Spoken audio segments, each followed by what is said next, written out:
Hello everyone, welcome to at maths with Dubey. आज हम class 10th का चैप्टर स्टैटिस्टिक्स करने वाले हैं। इसके पहले हमने 5 से 6 चैप्टर क्लास 10th का कवर कर लिया है। आप प्लेलिस्ट में जाइए, उसको देखिए। खासकर बोर्ड एग्जामिनेशन के लिए ये बहुत ज़्यादा इंपॉर्टेंट होने वाला है।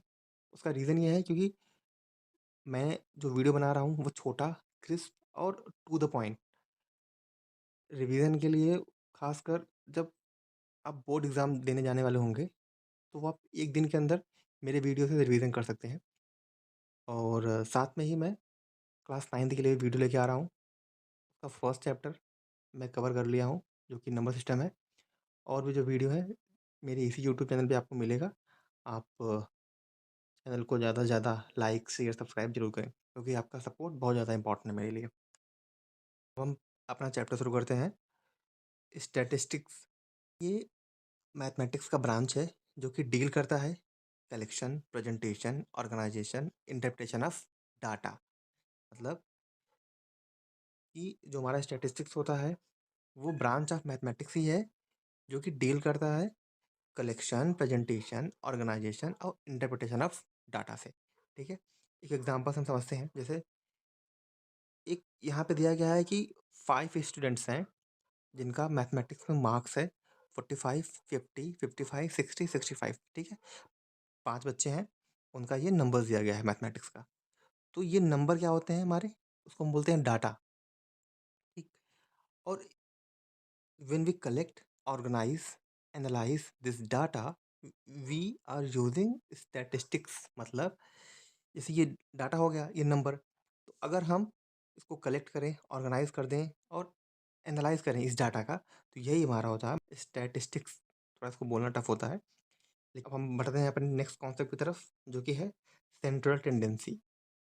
और देखिए, एक छोटा सा डिफरेंस होता है सेंट्रल टेंडेंसी में और मेजर ऑफ सेंट्रल टेंडेंसी में। देखो, स्टैंडर्ड टेंडेंसी क्या होता है, ये हमारा कॉन्सेप्ट होता है। और मेजर ऑफ सेंट्रल टेंडेंसी क्या होता है, ये एक मेथड होता है। ठीक है, ये कॉन्सेप्ट है और ये क्या है, ये हमारा है मेथड। ये कॉन्सेप्ट और ये मेथड।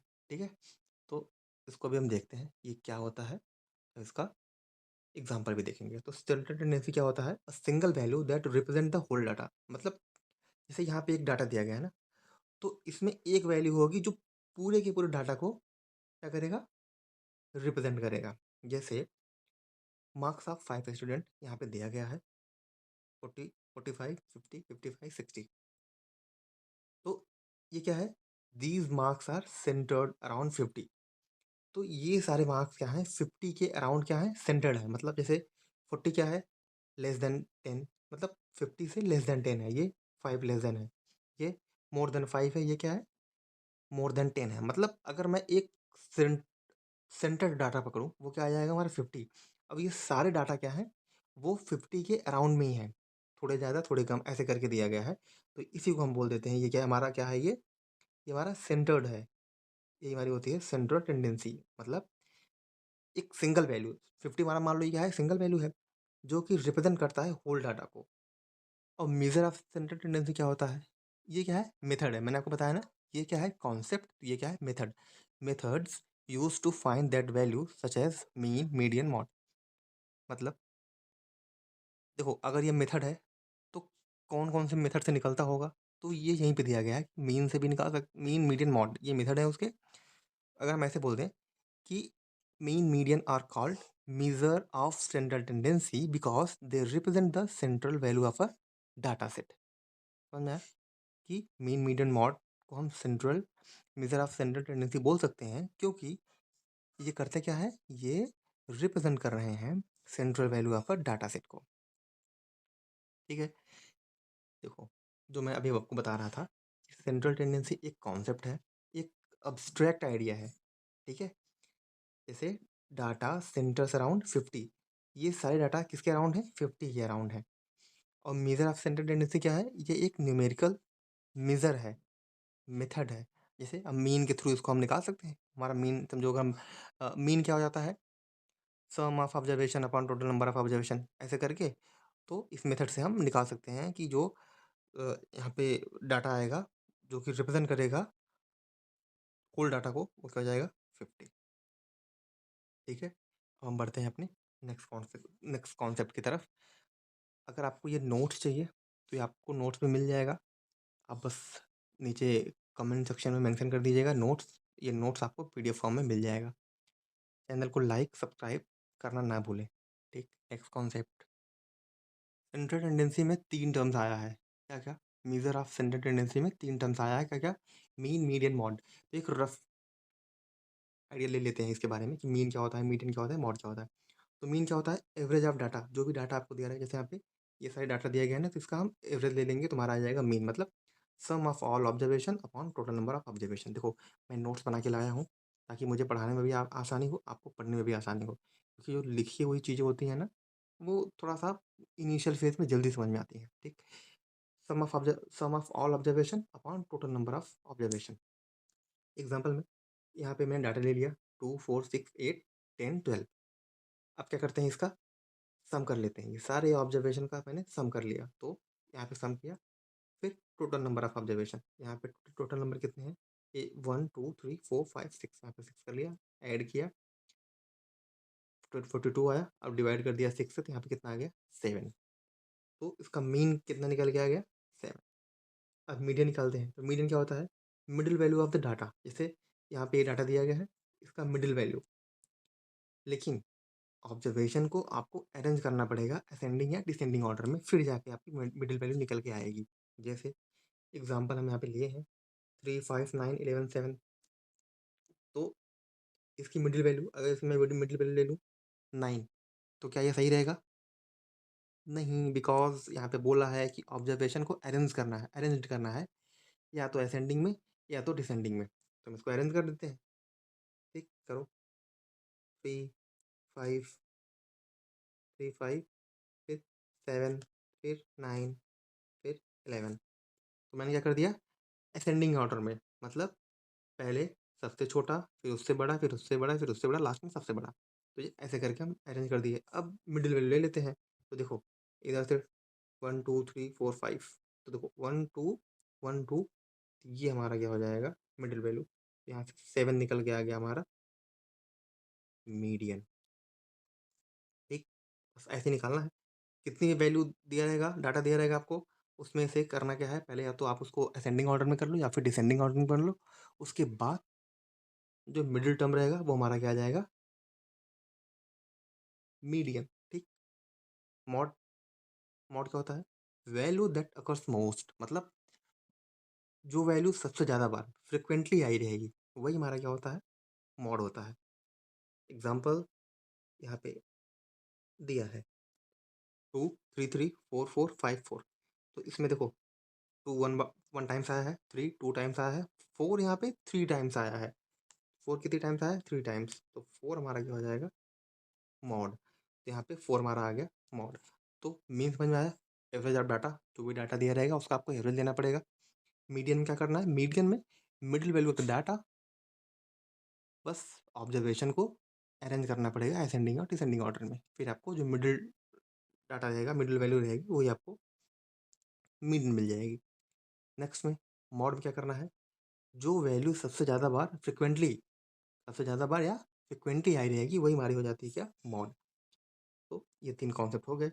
अब देखो, स्टैटिस्टिक्स में इसका क्या यूज़ है, इसका फार्मूला, कितने टाइप्स के होते हैं, क्या होते हैं, वो सारा कुछ मैं आगे कराऊंगा। बस आपको अभी छोटे कॉन्सेप्ट बता दे रहा हूँ। फर्स्ट पार्ट में यही सब मिलेगा आपको, सेकंड पार्ट में पी वाई क्यू, और उसके बाद एकदम बेहतरीन कॉन्सेप्ट सब कुछ मिलेगा। बस आप वीडियो में बने रहें। फर्स्ट पार्ट ये है, सेकंड पार्ट बहुत जल्दी आपको मिल जाएगा। ठीक, अब इंपॉर्टेंट टर्म्स क्या होते हैं स्टैटिस्टिक्स में, वो देख लेते हैं। इंपॉर्टेंट टर्म्स में सबसे पहले data, data, data according to pronunciation. देखो, तो क्या होता है data, collection of numerical information और ऑब्जर्वेशन, यही हमारा क्या हो जाता है, डाटा, डेटा जो भी बोलो आप, कलेक्शन ऑफ न्यूमेरिकल इन्फॉर्मेशन और ऑब्जर्वेशन, यही होते हैं हमारे क्या, डेटा, डाटा।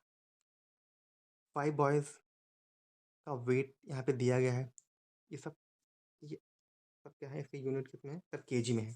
ठीक है, 25 केजी, 30 केजी, 35 केजी, 40, 45 केजी, ऐसे दिया गया है। तो ये जो नंबर्स है ना, यही हमारा क्या होता है, डाटा।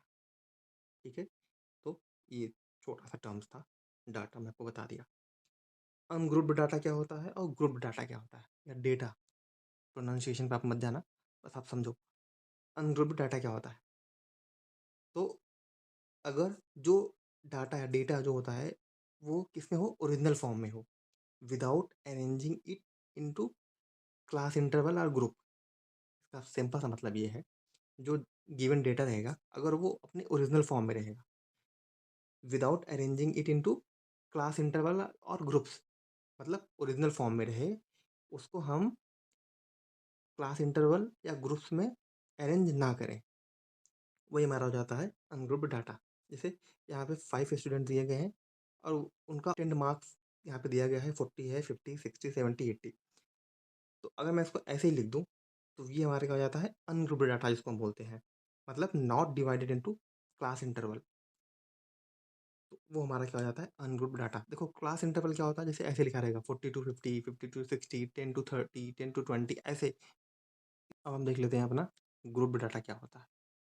ये अगर हम डाटा को अरेंज कर देते हैं क्लास इंटरवल में अलॉन्ग विद देयर फ्रिक्वेंसीज, वो क्या हो जाता है? Grouped data.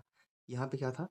हमको उसके ओरिजिनल फॉर्म में ही रखना है, उसको अरेंज नहीं करना है क्लास इंटरवल या ग्रुप में, लेकिन यहाँ पे इसको क्लास इंटरवल में अरेंज करना है उसके फ्रिक्वेंसी के साथ, तो हमारा क्या होता है? Grouped data. समझ में आया? जैसे यहाँ पे 20 स्टूडेंट का मार्क्स हम ऑर्गेनाइज कर रहे हैं, तो देखो मार्क्स 0 टू 10, 10 टू 20, 20 से 30, 30 से 40, 40 से 50 यहाँ पे दिया गया है। क्योंकि सारे बच्चे एक जैसा नंबर तो उनको मिलेगा नहीं, बच्चों के नंबर में वेरिएशन होगा, कोई 10 नंबर पे आएगा, कोई 20, कोई 30, कोई 50, ऐसे कुछ नंबर रहेंगे ना। तो यहाँ पे नंबर ऑफ स्टूडेंट दिया गया है, मीन्स 0 टू 10 में 2 स्टूडेंट हैं, 10 टू 20 में 5 हैं, 20 30 में 8 हैं, 30 टू 40 में 3 हैं, 40 टू 50 में 2 स्टूडेंट्स। ये फ्रिक्वेंसी है, मतलब इसके बीच में इतने स्टूडेंट हैं, इतने नंबर के बीच में ये स्टूडेंट है। तो समझ में आ गया ना? तो जो हमारा ग्रुप डाटा क्या हो जाता है, उसको हम क्लास इंटरवल, यही हमारा होता है क्लास इंटरवल। अगर ऐसा लिखा रहेगा इसके फ्रिक्वेंसी के साथ में, तो हमारा होता है ग्रुप डाटा। लेकिन अनग्रुप में क्या होता है? इसमें हमको क्लास इंटरवल नहीं लिखना है, मतलब 40 स्टूडेंट फॉर 50, मतलब जो नंबर है 40, 50, 60, 70, 80, ऐसे वो सिर्फ ओरिजिनल फॉर्म में रहेगा, उसको ग्रुप में नहीं करेंगे। तो ये अंतर है, आप समझ पाए? अब हम अब हम देखते हैं क्लास इंटरवल क्या होता है। The range between two limits, lower limit और upper limit, called class interval. मतलब दो लिमिट्स के बीच का जो रेंज होता है, वही हमारे क्या हो जाता है? Class interval. कौन सा लिमिट? लोअर लिमिट और अपर लिमिट।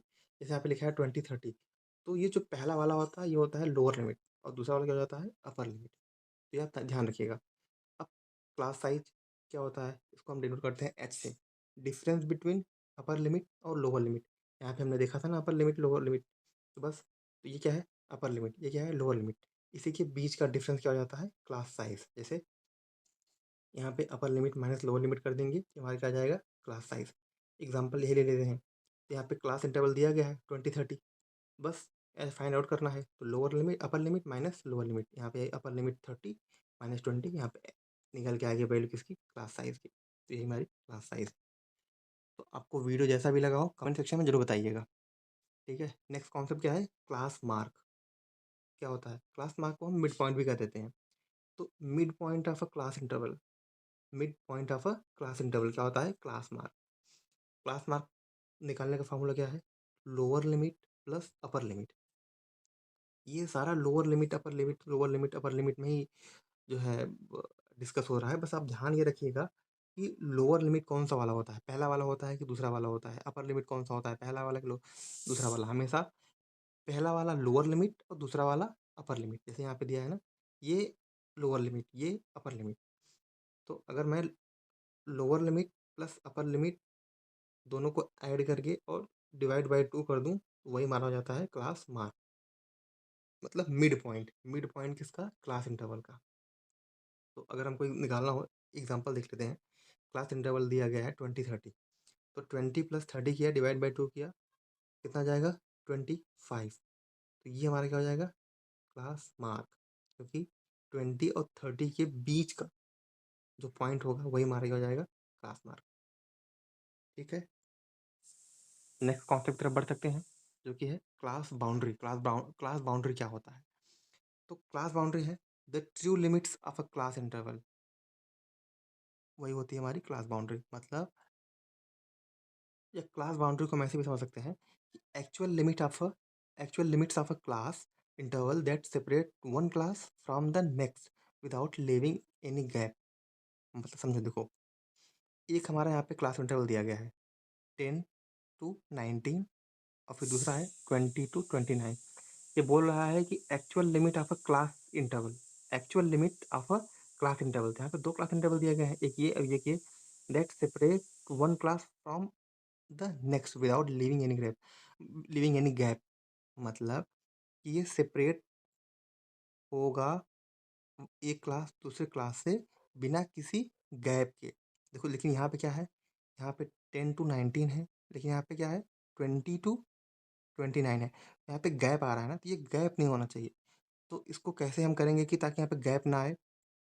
तो उसके लिए कुछ 2-3 स्टेप हैं, उसको हम देख लेंगे ताकि हम इसको अच्छे से समझ पाएँ। क्लास बाउंड्री का हम एग्जांपल देख लेते हैं। अब इसी को हम एग्जांपल बना लेते हैं अपना। क्लास इंटरवल हमको दिया गया है 10, 19, 20, 29। तो फर्स्ट स्टेप में करते क्या है, देखो ये हमारा है लोअर लिमिट, ये है अपर लिमिट, ये लोअर लिमिट, ये अपर लिमिट।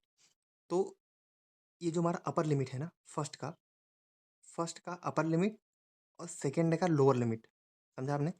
फर्स्ट का अपर लिमिट और सेकंड का लोअर लिमिट, इसको आपस में माइनस करते हैं, तुम्हारा डिफरेंस कितना आ जाता है 1। ठीक है, ये फर्स्ट स्टेप हो गया। सभी में ऐसे करना है कि पहले वाले में जो अपर लिमिट है और दूसरे वाले में जो लोअर लिमिट है, इसको जब हम माइनस करेंगे तो 1 आएगा आंसर।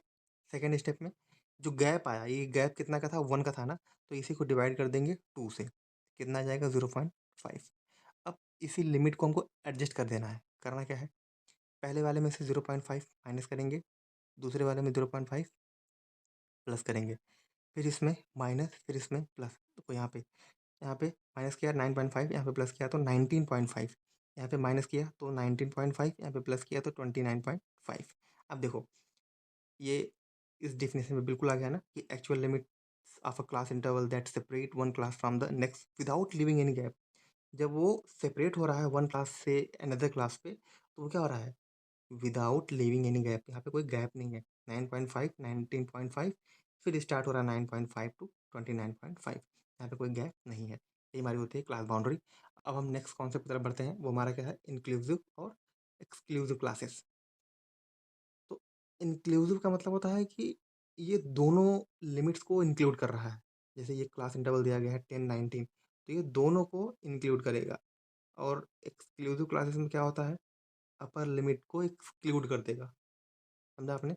इसमें अपर लिमिट क्या है 20, तो ये इसको एक्सक्लूड कर देगा, इसको काउंट नहीं करेगा। तो ये हमारा क्या हो जाता है, एक्सक्लूसिव क्लासेस। ये किसके लिए होता है, यूज फॉर कॉन्टिन्यूस डाटा। ये किसके लिए होता है, यूज फॉर डिस्क्रीट डाटा। समझ में आया आपको? इंक्लूसिव में दोनों लिमिट को इंक्लूड कर लेते हैं, यहाँ अपर और लोअर को। यहाँ पे हम अपर को एक्सक्लूड करेंगे, सिर्फ लोअर लोअर को रखेंगे। ठीक, नेक्स्ट।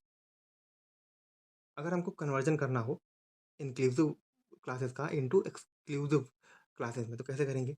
देखो, यहाँ पे इंटरवल दिया गया है, क्लास इंटरवल इंक्लूसिव क्लासेस का 10, 19, 20, 29, 30, 39। तो करना क्या है, गैप फाइंड आउट करना है। कैसे? जैसे बताया था आपको, अपर ये लोअर, दोनों का गैप निकाला, कितना है 1। अब इस गैप का जो आया उसका हाफ करेंगे तो 0.5 आ गया। ठीक है, अब लिमिट एडजस्ट कर देंगे। क्या, यहाँ पे कितना आया था 0.5।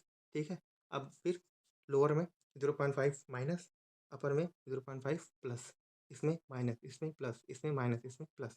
तो किया, हमारा क्या आ जाएगा एक्सक्लूसिव क्लासेस में 9.5, क्योंकि ये माइनस किया था, ये प्लस किया था।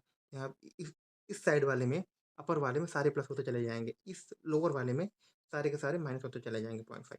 तो ये इंक्लूसिव का एक्सक्लूसिव में कन्वर्जन हमने कर दिया। ठीक, अगर इसका उल्टा, अगर एक्सक्लूसिव का इंक्लूसिव में करना हो, ठीक, वैसे ये आपको जरूरी नहीं है देखना, अगर आप देखना चाहते देख सकते हैं। बस करना क्या है, कुछ नहीं, ये जो हमारी लोअर बाउंड्री है ये वाली, इसमें 0.5 ऐड कर देना है इसमें, और अपर वाले में 0.5 सब्ट्रैक्ट, ठीक, ऐसे हो जाएगा। ठीक, बस ये कोई ज़रूरी नहीं है। अब हम आ जाते हैं क्यूमुलेटिव फ्रीक्वेंसी क्या होती है वो देखते हैं। अब हम देखते हैं क्यूमुलेटिव फ्रीक्वेंसी क्या होती है। Cumulative frequency is the running total of frequencies, मतलब फ्रीक्वेंसीज का क्रमशः बढ़ता हुआ टोटल सम जो होता है वही हमारा होता है क्यूमुलेटिव फ्रीक्वेंसी। इसमें करते क्या है ना, जो ईच न्यू फ्रीक्वेंसी में जो प्रीसीडिंग वाली टोटल फ्रीक्वेंसी होती है ना उसमें ऐड करते जाते हैं। ये एग्जांपल से समझेंगे तो हमको समझ में आएगा। जैसे यहाँ पे मार्क्स दिया गया है बच्चों का कि 10 10 to 20 20 से 30 30 से 40, ये मार्क्स है, ये फ्रीक्वेंसी है कि इतने में इतने बच्चे हैं, इस इंटरवल में क्लास इंटरवल में इतने बच्चे हैं, इसमें 4 हैं, इसमें कितने 2 हैं। तो इस तरह के दिया गया है। अब हमको निकालना क्या है, क्यूमुलेटिव फ्रीक्वेंसी। तो क्यूमुलेटिव फ्रीक्वेंसी की डिफिनीशन से हमको पता चला क्या होता है, रनिंग टोटल ऑफ फ्रीक्वेंसीज। हाँ, समझा आपने? पहला समझ नहीं आया तो दूसरा डिफिनीशन ले लो, फ्रीक्वेंसीज का क्रमशः बढ़ता हुआ टोटल सम, मतलब वो कंटिन्यू बढ़ता रहेगा। ये भी नहीं आया तो थर्ड डिफिनेशन ले लो कि each new frequencies is added to preceding total frequencies. ठीक है, अगर ये भी नहीं समझ में आया तो एग्जांपल देख लेते हैं। समझो ये हमारा फर्स्ट है 3, हमको क्या करना है कि नए फ्रीक्वेंसी में नए फ्रीक्वेंसी में ऐड करना है प्रीसीडिंग के टोटल फ्रीक्वेंसी। देखो 3 था, ये देखो, ये 3 है, ये फ्रीक्वेंसी में है ना। अब फ्रीक्वेंसी 3542 हमको दी गई है। अब इसमें करना क्या है, अब हम 3 से 5 में जाएंगे तो 5 वाली न्यू हो जाएगी, तो न्यू में प्रीसीडिंग में जो दिया रहेगा टोटल ऐड कर देंगे, तो 3 + 5 8 आ गया। अब देखो, अब फिर 8 में, अब 4 में, 4 न्यू हो गया, तो न्यू फ्रीक्वेंसी में प्रीसीडिंग की जितनी टोटल फ्रीक्वेंसी है वो ऐड कर देंगे। तो प्रीसीडिंग कितनी है, 3 + 5 8, तो 8 + 4 12 आ गया। फिर 2 अब न्यू फ्रीक्वेंसी हो गई। अब इस फ्रीक्वेंसी में टोटल फ्रीक्वेंसी जो है प्रीसीडिंग वाली सब ऐड कर दो, 3 + 5 + 4 कितना जाएगा 12, और 12 + 2 14। तो ये हमारा आ जाएगा क्यूमुलेटिव फ्रीक्वेंसी। इस तरीके से निकलता है। समझ में आ गया? तो अभी और अच्छी तरीके से एग्जाम्पल और जो भी कॉन्सेप्ट है सब नेक्स्ट वीडियो में आएगा, उसके लिए आप वीडियो में बने रहेंगे। तो हमारा नेक्स्ट कॉन्सेप्ट क्या है, फ्रीक्वेंसी डिस्ट्रीब्यूशन। क्या होता है, a systematic arrangement of data showing how many times each value occurs. समझ में आया कुछ? क्या ये क्या होता है, सिस्टमैटिक अरेंजमेंट होता है किसका, डाटा का, जो कि शो करता है कि हाउ मेनी टाइम्स कितनी बार ईच वैल्यू अकर्स कितनी बार एक वैल्यू आई है। ठीक है, तो इसका 2 टाइप्स होता है। कौन कौन सा, एक होता है डिस्क्रीट और अनग्रुप्ड फ्रीक्वेंसी डिस्ट्रीब्यूशन, दूसरा होता है कॉन्टिन्यूअस या ग्रुप्ड फ्रीक्वेंसी डिस्ट्रीब्यूशन। इसमें इसमें सिंगल फॉर्म में होता है, मीन्स अपने ओरिजिनल फॉर्म में होता है। इसको हम क्लास इंटरवल में नहीं लिख सकते, लेकिन इसमें क्या होता है, इसको हम क्लास इंटरवल में लिख सकते हैं, ये ग्रुप में। ठीक है, तो देखो यहाँ पे 0 to 10, 10 to 20, 20 to 30, ये क्या है, एक ग्रुप में लिखा है ना, ग्रुप इंटरवल में, तो ये हो गया। यहाँ पे फ्रीक्वेंसी दी गई है 253। तो जो ग्रुप्ड फ्रीक्वेंसी डिस्ट्रीब्यूशन होता है या कॉन्टिन्यूअस फ्रीक्वेंसी डिस्ट्रीब्यूशन होता है, ये लार्ज नंबर ऑफ ऑब्जर्वेशन के लिए होता है। और जो हमारा अनग्रुप्ड फ्रीक्वेंसी डिस्ट्रीब्यूशन होता है ना, ये लिमिटेड नंबर ऑफ ऑब्जर्वेशन के लिए होता है, ताकि जो ईच नंबर है वो सेपरेटली लिस्टेड हो। समझ में आया आपको ना, कि limited number of observation, so each number listed separately, ये किसमें होता है, अनग्रुप्ड फ्रीक्वेंसी डिस्ट्रीब्यूशन में होता है। लेकिन ग्रुप्ड वाले में या फिर कॉन्टिन्यूअस में क्या होता है, नंबर ऑफ ऑब्जर्वेशन इसमें लार्ज होते हैं, तो इसलिए यहाँ पे ग्रुप लाया गया है। और जो डाटा होता है वो अरेंज होता है क्लास इंटरवल में। तो ये हमारा है। तो इस तरीके से हमने जो हमारा चैप्टर है स्टैटिस्टिक्स, इसका जो कॉन्सेप्ट वाला पार्ट है ना वो हमने कर लिया है। अब क्वेश्चंस और मीन मीडियन मॉड में जो 3 टाइप के होते हैं जिससे हम क्वेश्चन करते हैं, उसको भी देखेंगे। और जो भी रिमेनिंग पार्ट है इसका, वो हम सेकंड वीडियो में करेंगे। बस आप सपोर्ट बनाए रखिए, चैनल को लाइक शेयर सब्सक्राइब करना ना भूलें। Thank you so much.